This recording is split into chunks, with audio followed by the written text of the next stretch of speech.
শুভ মহালয়া বন্ধুরা, কেমন আছেন আপনারা সবাই? আশা করি সবাই খুব ভালো আছেন এবং সুস্থ আছেন। যে যেখান থেকে আমার ভিডিওটা দেখছেন, বড়দেরকে প্রণাম আর ছোটদেরকে অনেক ভালোবাসা জানিয়ে আমি আমার আজকের ভিডিও শুরু করছি। আজ মহালয়া। আমার মেয়ে আজ ভোর 4টের সময় উঠে মহালয়া দেখতে শুরু করেছে।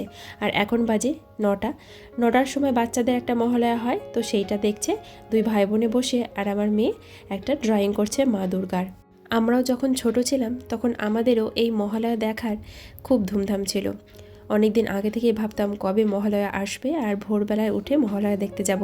তখন আমাদের বাড়িতে টিভি ছিল না, আশেপাশে কারোর বাড়িতে গিয়ে তখন টিভিতে মহালয়া দেখতাম। তখন ভোরবেলায় উঠে মহালয়া দেখতে যাওয়ার আনন্দটাই ছিল আলাদা। মনে হতো মা দুর্গা একেবারে দোরগোড়ায় চলে এসেছে। আর তখন ছিল না কোনো চিন্তা, না কোনো ভাবনা। তখন ছেলে মানুষই মন মা দুর্গার আগমনে যেন আনন্দে আত্মহারা হয়ে উঠতাম। আর এখন সময়ের সঙ্গে সঙ্গে সব কিছুই পরিবর্তন হয়ে যায়। আর এখন সমস্ত রকম চিন্তা ভাবনা নিয়েই কাটে পুজোর আনন্দ। আর মা হওয়ার পর সন্তানের আনন্দ দেখেই আমাদের আনন্দে মন ভরে যায়। তো এইভাবেই কাটে এখন পুজো।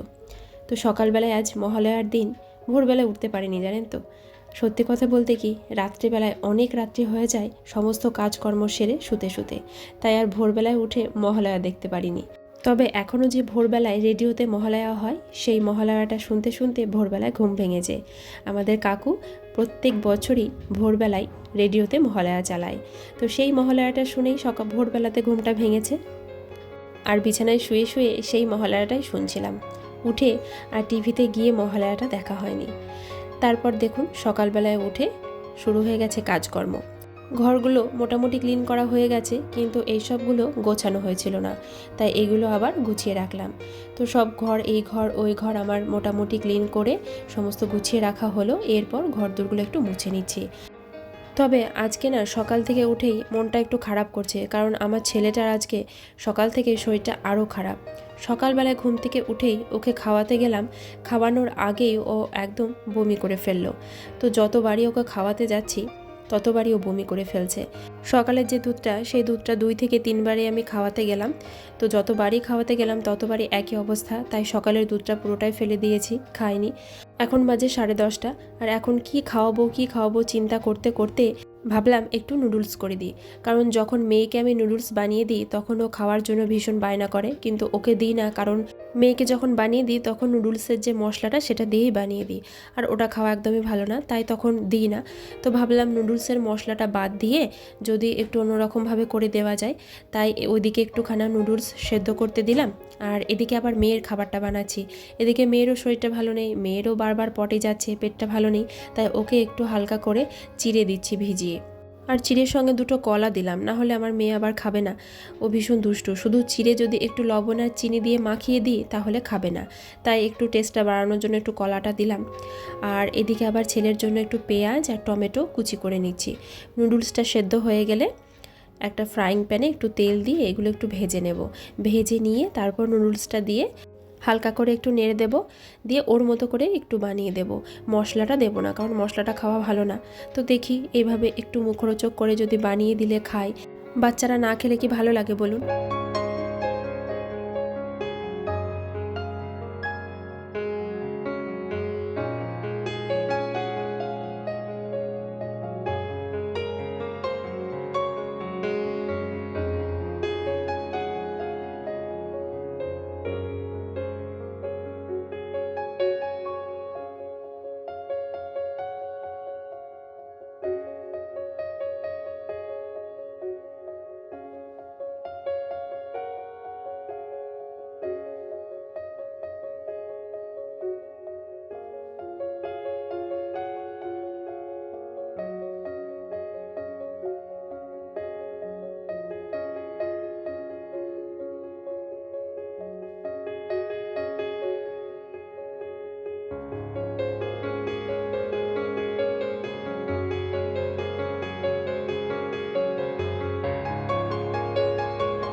ছেলেকে নুডলসটা বানিয়ে দিলাম।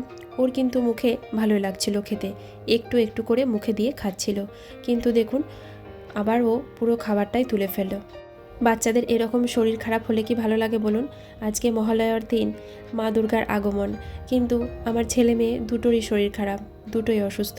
মেয়েটারও শরীরটা ঠিক হচ্ছে না, আবার ছেলেটাও তাই। বাচ্চারা না খেলে কি ভালো লাগে। এদিকে দেখুন আমার মেয়ের একটা পার্সেল এসেছে, মানে ওর জুতো এসেছে। তো অনলাইন থেকে অর্ডার দিয়েছিলাম ওর জুতোটা। আমার ছেলে আর মেয়ে দুজনের জুতোটাই অনলাইন থেকে অর্ডার দিয়েছিলাম। দুজনের জুতোই শ্রীরাদার্সে গিয়ে সেভাবে পছন্দ হয়নি, তাই দুজনেরটাই অনলাইনে অর্ডার দিয়েছিলাম। আমার ছেলেরটা তো এসেছে, এর আগেই আপনাদেরকে দেখিয়েছি, কিন্তু সেটা আবার রিটার্ন করে দিয়েছি, কারণ পায়ে একদম ঠিকঠাক হচ্ছিল, তাই সেটা পাল্টে একটা অন্যরকম অর্ডার দিয়েছি। তো সেটা এখনও আসেনি, সেটা আসলে অবশ্যই দেখাবো। আর এই হলো আমার মেয়ের জুতো। কিন্তু মেয়ের জুতোটা দেখতে ভালো লাগছে, কিন্তু একদম সিম্পলের মধ্যে ছিল, তাই আমার মেয়ে আবার সেটাকে কেরামতি করছে। দেখুন ঘরে পুঁতি ছিল, তো সেই পুঁতিগুলো দিয়ে কি সুন্দর ডিজাইনটা করেছে, বেশ ভালো লাগছে দেখতে। একদম সাদামাটা জুতোটাকে বেশ সুন্দর করে ফেলেছে। বন্ধুরা যারা এখন আমার পরিবারে এসেছেন, আমাকে দেখছেন, তাদের কাছে আমার অনুরোধ, আমার এই পরিবারটিকে আপনাদের যদি ভালো লাগে এবং আমাকে যদি ভালো লাগে, তাহলে অবশ্যই আমার চ্যানেলটি সাবস্ক্রাইব করে পাশে থাকা অল বেল বাটনটা প্রেস করে দেবেন এবং একটু কমেন্টের মাধ্যমে জানাবেন যে আমার এই ভিডিওটা আপনাদের কেমন লাগলো। এই দেখুন আমার সোনা বাবাকে 12:30টার সময় আর একটুখানা দুধ নিয়ে খাওয়াতে গিয়েছিলাম, আবারও সে পুরো খাবারটাই তুলে ফেললো। আর সমানে নাক দিয়ে ঝরছে। বুঝতেই পারছি ঠান্ডা লাগার কারণে এরকম হয়েছে। বাচ্চাদের এরকম হয়, ঠান্ডা লাগলে ওরা তো কপটা তুলতে পারে না, তাই ওদের মানে দুধ তোলা বলুন, খাবার তুলে ফেলা বলুন, সেটার মাধ্যমেই কপটা বেরিয়ে যায়। এটা একদিকে ভালো, ভেতর থেকে সর্দিটা বেরিয়ে যাচ্ছে, কিন্তু তবুও মন মানছে না। মনে হচ্ছে কেন এরকম হচ্ছে, খাবার শুধু তুলে ফেলছে, মানে কোনো খাবারই পেটে থাকছে না, সেই জন্য মনটা একটু খারাপ করছে। তো দেখি বিকেলবেলাতে ডক্টরের কাছে নিয়ে যাব, তবে হোমিওপ্যাথি ডক্টরের কাছে নিয়ে যাব। প্রথমে একটু হোমিওপ্যাথি ওষুধ খাওয়ানোই ভালো, অল্পতে সেরে যায়। আর হোমিওপ্যাথি ওষুধ খাওয়ানোও কোনো ক্ষতি না। আর এই দেখুন আমার মেয়ে কি সুন্দর মা দুর্গাটা এঁকেছে, দেখুন ভীষণ সুন্দর লাগছে দেখতে। ও সকাল থেকে শুরু করেছিল মহালয়া দেখতে দেখতে এই মা দুর্গার ছবিটা আঁকা, আর এখন বাজে 12:30। আর 12:30টার মধ্যেই দেখুন ছবিটা কমপ্লিট হয়ে গেছে। আর কি সুন্দর হয়েছে, আমার তো ভীষণ সুন্দর লাগছে। তবে আপনারাও কিন্তু অবশ্যই কমেন্ট করে জানাবেন যে আমার মেয়ের এই মা দুর্গাটা কেমন হয়েছে। আর এই দেখুন আমার সোনা বাবার দুপুরবেলা এখন ঘুম পেয়ে গেছে। ওকে আমার মেয়ের কাছে রেখে আমি স্নান করতে গেছিলাম, আর ওর ভীষণ ঘুম পেয়ে গেছে, একদম ঘুমে ঢুলছে। এখন বাজে 1:45। তো সেই সকাল থেকে আমার সোনা বাবার পেটে কিছুই নেই, তাই এখন আর ঘুম পাড়াবো না, ভাবছি আগে খাইয়ে তারপরেই ঘুম পাড়াবো। তো দেখুন আমি একটু ওকে খালি পেটে ড্রাইভ মিক্সচারটা খাইয়ে দিলাম, যদি ভেতরে কোনো গ্যাস অম্বল হয়ে থাকে সেটাও সেরে যাবে। এরপর দেখুন আমি ভাতটা নিয়ে এসেছি ওকে খাওয়ানোর জন্য, কিন্তু একটা ভাতও আমি ওকে খাওয়াতে পারিনি। দেখুন আলু ভাজা দিয়েছি, কলা ভাজা দিয়েছি, আর পোস্তর তরকারি করেছিলাম আজকে, মানে যা যা সবজি করেছিলাম সব কিছুই দিয়েছি, কিন্তু একটা দানা ভাতও ও মুখে নেয়নি। উপরন্তু যেটুকু ছিল পেটে সেটুকু আবারও তুলে ফেলেছে। তো শুধু খালি পেটে একটু জলই খাইয়ে দিলাম। তো এখন ভীষণ মনটা খারাপ লাগছে যে কেন এরকম হচ্ছে বারবার। তো ওর ঘুমও পেয়েছে ভীষণ, ওকে ঘুমটা পাড়িয়ে দিই, তারপর আমরা খাওয়া দাওয়া করে ওকে ডক্টরের কাছে নিয়ে যাব। এই দেখুন একটা ভাতও ছেলে খায়নি।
ছেলেকে ডক্টর দেখিয়ে নিয়ে এসেছি, আর এটা ওআরএস, এটা দিয়েছে মেয়ের জন্য, মানে মেয়ে বারবার পটি করছে, তাই ওকে আজকে একটু ওআরএস নিয়ে এসে দিলাম।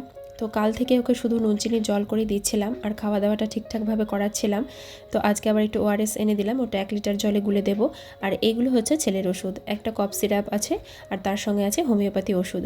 তো ওষুধগুলো আমি একটা একটা করে এবার খাইয়ে দেবো। অনেক রকম ওষুধ আছে, 5 রকম ওষুধ আছে, তার সঙ্গে 2টো ছোট ছোট ট্যাবলেটের মতো ওষুধ আছে, তো সেগুলোও দেবো আর কফ সিরাপটাও দেবো। আর এই ওষুধগুলো সব বাচ্চারাই তো খেতে ভালোবাসে, এই ওষুধ খেতে কোনো রকম সমস্যা করবে না। শুধু বাচ্চা বলে কি, বড়দেরও কিন্তু এই ওষুধগুলো খেতে বেশ ভালো লাগে, কারণ এগুলো ছোট ছোট দানা মিষ্টি মিষ্টি হয়, খেতে বেশ ভালো লাগে। আর আমার সোনা বাবাও দেখুন, একটা যেই দিয়েছি আবার পরেরটা খাওয়ার জন্য ব্যস্ত করছে। তো এই দেখুন ওর মুখে পরপর আমি সবকটা ওষুধ দিয়ে দিলাম, মানে যেরকমভাবে দেওয়া আছে খাওয়ানোর নিয়ম সেরকমভাবে ওকে সব ওষুধগুলো খাইয়ে দিলাম। ডক্টরেও বলল ঠান্ডা লাগার জন্য হয়েছে, কোনো অসুবিধে নেই, সেরে যাবে। আর আমি জিজ্ঞাসা করেছি স্নান টান করাবো নাকি, তো ডক্টরে বলল মাথা ধুইয়ে দেবে, গাটা মুছিয়ে দেবে, আপাতত 2-1 দিন, তারপর স্নান করাবে। আর এমনি কোনো অসুবিধে নেই, সব ঠিকঠাকই আছে। আর আমরাও বুঝতেই পারছি যে ঠান্ডা লাগার কারণে এরকম হচ্ছে, তবু মনটা মানছে না, মনে হচ্ছে কেন এরকম করছে, কেন আমার সোনা বাবাটা খাচ্ছে না, ওর পেটে তো কিচ্ছু খাবার থাকছে না, তো এরকমটাই বারবার মনে হচ্ছিল। তো দেখা যাক, ওষুধটা খাওয়ালাম একবার, আশা করছি রাত্রির মধ্যে মোটামুটি একটু ঠিক হবে।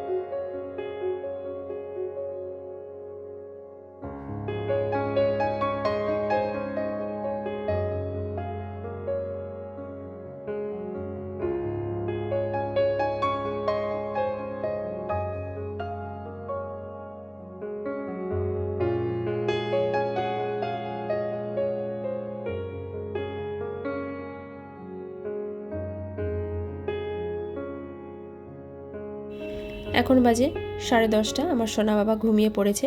রাত্রে খাবারটা ওকে খাইয়েছি, কিন্তু সব খাবারটা খায়নি। প্রত্যেক দিন যেটুকু খাবার খায় আজকে তার অর্ধেক খাবার খেয়েছে। তবে আমি আর জোর করে খাওয়াতে যাইনি, কারণ যে খাবারটুকু পেটে আছে সেটুকু যদি তুলে ফেলে, তাই যেটুকু খেয়েছে সেটুকুই ওকে খাইয়েছি, জোর করে আর খাওয়াইনি। তাহলে চলুন আজকের মতো ভিডিওটা এখানেই শেষ করছি। সবাই ভালো থাকবেন, সুস্থ থাকবেন, দেখা হবে আগামীকাল আবারও একটা নতুন ভিডিওর সঙ্গে।